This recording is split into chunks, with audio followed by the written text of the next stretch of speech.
বিসমিল্লাহির রহমানির রহিম। হে সমস্ত জগতবাসী, যদি এই পৃথিবীর মানুষ বুঝতো, জানতো যে আল্লাহ আমাদেরকে পৃথিবীতে পাঠিয়েছে পরীক্ষা করার জন্য, কিন্তু দেখেন সে পরীক্ষাগুলো সহজে পাশ হওয়ার যে একটা বিষয়, সেটি হলো, যেমন আপনি দেখতেছেন আপনার কিছু লস হয়ে গেল, আপনার কিছু লোকসান হয়ে গেল, বা আপনি যেটা যেভাবে করতে চেয়েছিলেন আরেক রকম হয়ে গেল, ভালো কিছুর জন্য করেছিলেন খারাপ কিছু হয়ে গেল, মানুষ আপনার উপরে টর্চারিং করতে চলে এলো, তখনই আপনি বুঝবেন এবং অট্ট হাসি দেবেন যে আলহামদুলিল্লাহ, আল্লাহ আমাকে ধৈর্য ধরার তৌফিক দান করুন এবং আল্লাহর পরীক্ষা পাশ করার আমাকে তৌফিক দান করুন।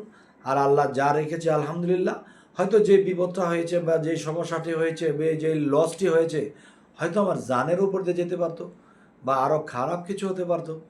তা আল্লাহর কাছে শুক্রিয়া, আল্লাহ তোমার কাছে শুক্রিয়া করি, আমাকে যে তুমি ভালো রেখেছো, যাই কিছু আছে আমার চলার ব্যবস্থা রেখেছো।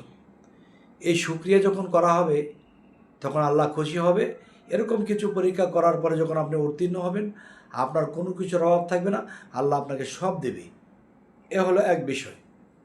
আরেক বিষয় হলো যে আমরা কী নিয়ে এসেছিলাম, কি হারিয়েছি, কিসের জন্য আমরা আফসোস করছি, অবশ্যই এটা জানতে হবে এবং আল্লাহর প্রতি আমাদের পূর্ণ প্রেম রাখতে হবে।